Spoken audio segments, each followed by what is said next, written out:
कसरी छोड्दिने मेरो भैया विशाल आज त तपाईले आउँछ लिएर पाउनु पर्ने कुरा पाएन भने त विशाल हेर म तिमीलाई छाडेर जान्छु हेर्नु तपाई जस्तो त कति छ विशाललाई त हुनै पर्छ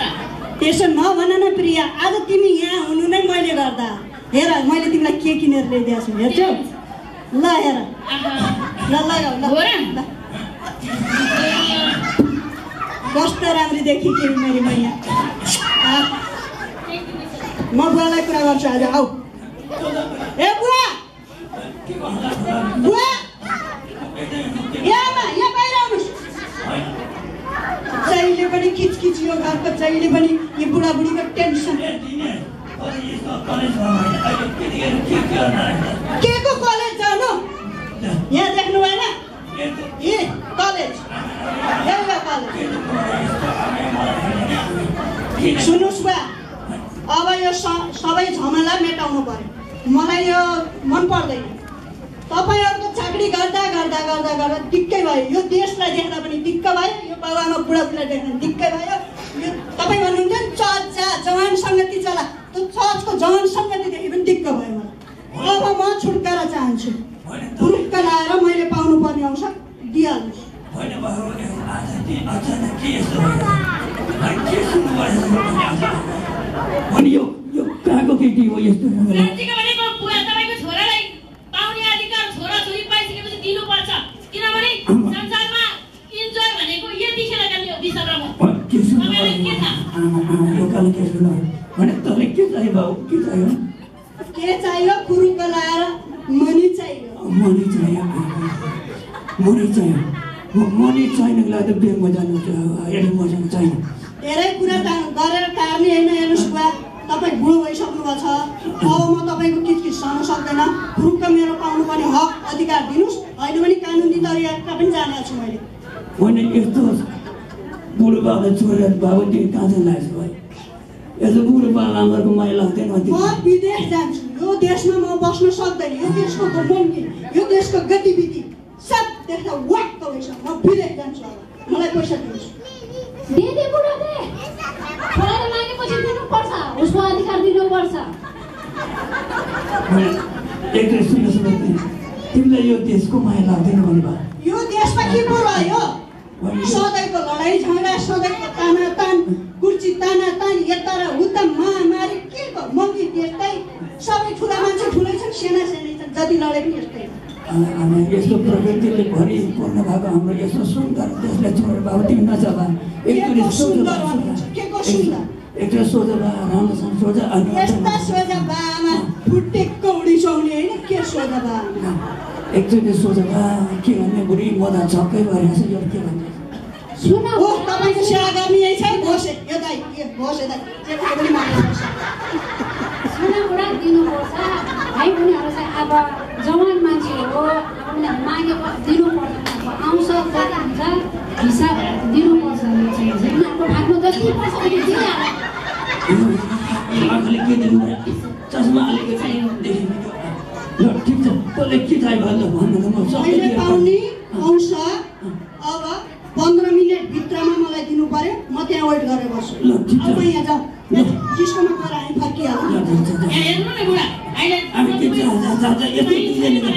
सबै चिज दिनुपर्छ के सबैको कन्फिडेन्सहरु कस्तो स्टाइल पनि दिन्छ म पनि मोडल बनेर हिँड्छु के जादिने त यस्तो म हेर्न सक्दैन खोजे कि म यहाँ आउन चिन्ता नगर हैन आज दिन्छु भने आज त चाहिन्छ एक चाहिन्छ दुई चाहिन्छ म त छोडेर जान्छु म त कहाँ मलाई सबै चाहिन्छ है म दिन्छु त भनिहाल्छु के हेर्नु पछि त्यस्तो मर्ने सिकाएको पाउनमा हेरेर कस्तो बिसर यार तपाई त कस्तो मान्छे आहो कस्तो घोसी मरो दिक्कै लागे अनि के सुन्नु पर्यो उले यस्तो यो बुढेसकाल आएर यस्तो दुःख पाउँछ छोरा छोरी भएपछि यस्तै हो नि बुढा यस्तै हो देखेको छैन जमाना कहाँ पुगिसक्यो आफूले देख्नु भएको छैन सुन्नु भएको छैन र दिनुपर्छ उनीहरूको जति पाउँछ त्यति आउँछ भन्दा लगाइदियो बराबरी जे गरौँ गरौँ हुन्छ यता के भन्नु फेरि मलाई थाहा छैन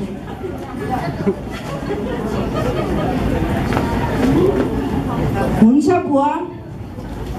उहाँको अधिकारको कुरा हो उहाँले आफ्नो अंशबाट माग्नु भने मबाट कुनै आपत्ति छैन तपाईँले दिन सक्नुहुन्छ ठिक छ म दिन्छु त्यसलाई बराबरी गरिदिन्छु तेरो काम होला बोल अब एकछिनपछि आउनु होला म बाँडेर दिन्छु ठिकै हो दिनुपर्छ हुन्छ बुवा म यसो खेतबारी गएर आउँछु हुन्छ ठिक छ मेरो जे भन्ने तिमीले हो तिमीले त गरिखान्छ के यसो हेरेर आउला होइन बुढी भोक पनि लागिसक्यो अब के कान्छाले दुःख दिनु त्यस्तोले पाउनु भन्दा गएर नपाउने ठिक हो अब हामी पनि यसो खाजा पानी गरेर आउँदा लाग्छ हुन्छ बुढा हुन्छ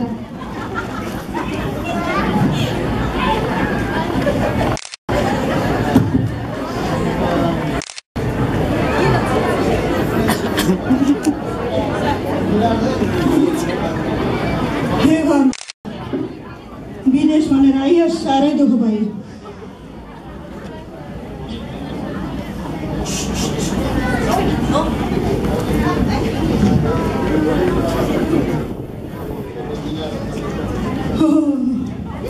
यस्तो बालाई त सतायो के गर्नु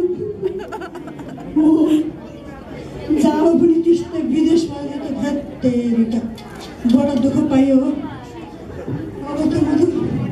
मेरै घर फर्केर जान्छु यस्तो सुँगुर खाने चारो पनि के खानु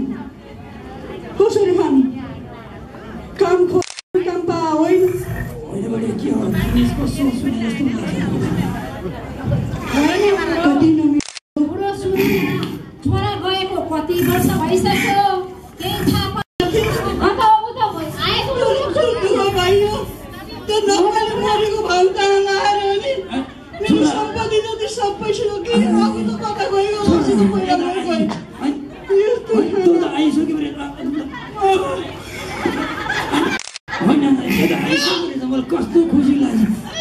यता भने यता आउनु यता दिनेश यता आउनु तँलाई के भयो यस्तो हुन्छ मैले यता आउँदैन अनि कस्तो खुसी लाग्यो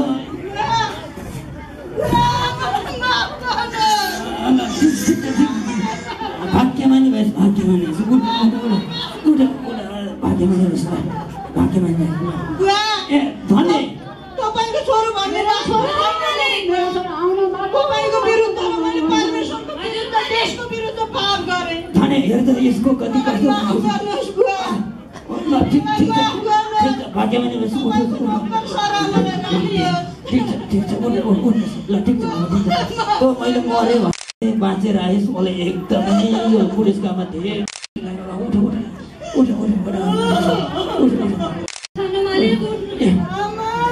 ल ठिक छ रुनु पर्दैन ठिक छ यति बेला पुगेको कति मलाई माफ गर्नुहोस् ठिक छ तपाईहरुको विरुद्ध परमेश्वरको विरुद्ध मैले माफ गरिदिए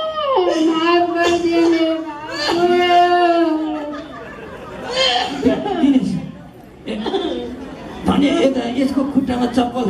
जुत्ता ल्याइदियो अब यस्तो राम्रो लुगा ल्याइदियो सुनको औँठी पनि सुनको ल्याइदियो मलाई चाहिँदैन बुवा मलाई चाहिँदैन तपाईको नोकर होइन मैले जति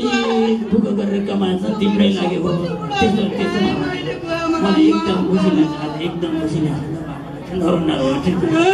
धन्य छिटो आउँदैको बाबुले यसलाई छिटो यसो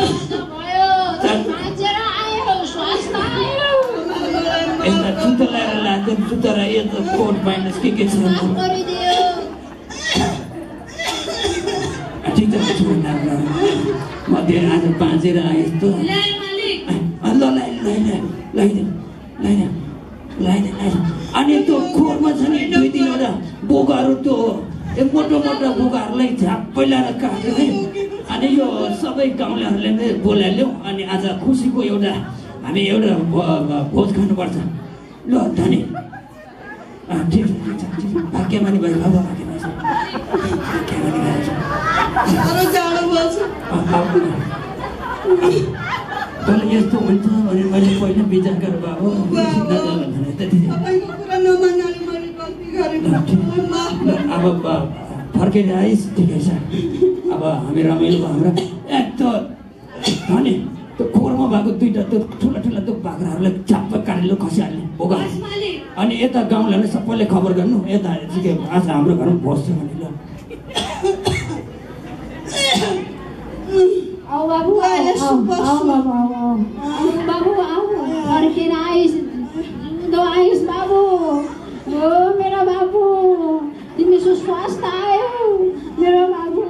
चिन्ता नगर तिमीलाई माफ गरिदियो मेरो बाबु ए मेरो बाबु ल बाबु अब सबै कुरा ठिक हुन्छ अब रमाइलो राम्रो समय बसौँला ल बाबु ल धेरै धन्यवाद अब सबै अब हाम्रो धनीले सबै कुरा तयार गर्दैछन् गाउँलेहरू आउँछन् अहिले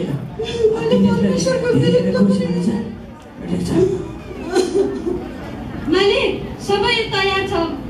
ठुलो पशु मारेर त्यहाँ पकाउन मैले भनेको छु सबै तयार भएको छ त्यहाँ ठिक छ अनि ल ठिक छ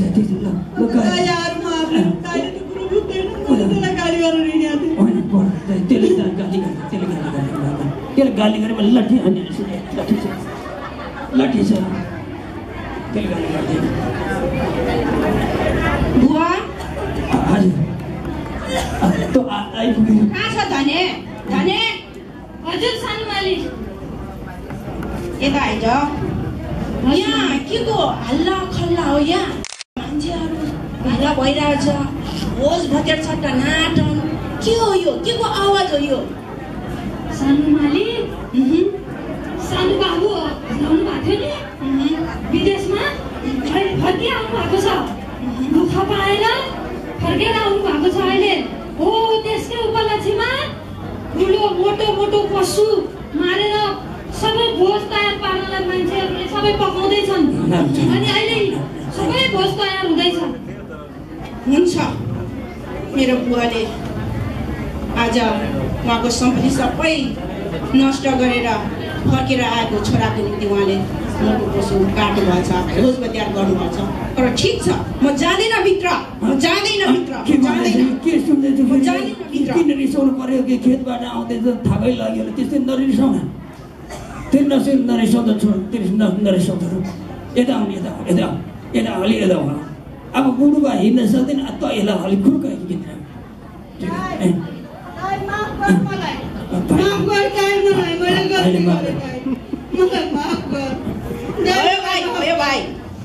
मैले गल्ती गरेँ दाइ मलाई माफ गर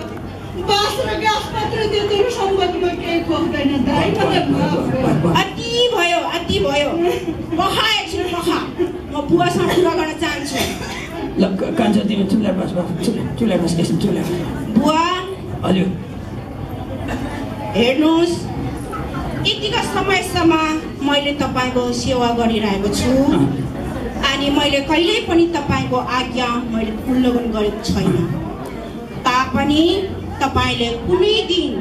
मेरो साथीभाइसँग रमाइलो गर्न आनन्द मनाउन खुसी मनाउन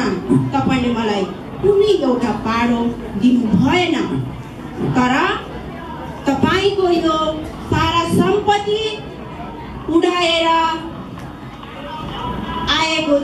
छोराको निम्ति तपाईँले मोटो पशु मार्नुभयो होइन तँलाई मैले पैसा दिएकै थिएँ पैसा त्यो बोको नदियो भने यो भएबाट सबै बोको खोरमा भएको गाई भैँसीलाई तिम्रै त हो नि त्यस्तो नभन्ने छोरा नभने यो त मरेको थियो बाँचेर आएछ कि छोरा अब आज यसको उपलक्ष्यमा त्यो दुईवटा बोका काट्नु त्यो नरिसोमा त्यो भएबाट यो सबै समय तिम्रै हो अब तिम्रै हो म तिमीलाई ब्याङ्कमा भएको मेरो सबै खाता पनि तिम्रै नाममा गरिदिनु हुन्छ बुवा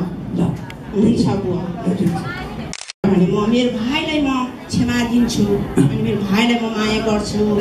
अनि अब चाहिँ हामी खुसी भएर हामी आनन्द मान्नेछौँ भाइ म आज तपाईँ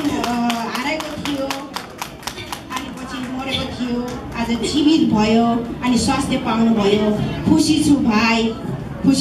हामी खुसी मनाउनु पर्छ अनि हामी सँगै बसौँला सुख दुःख गरेर बसौँला भाइ हामी अब सबै परिवार मिलेर अब एकदम खुसी हुन्छ भाइ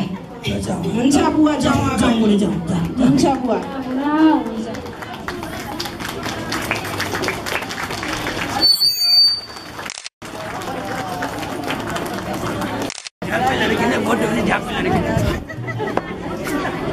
लो ठ्याक्वा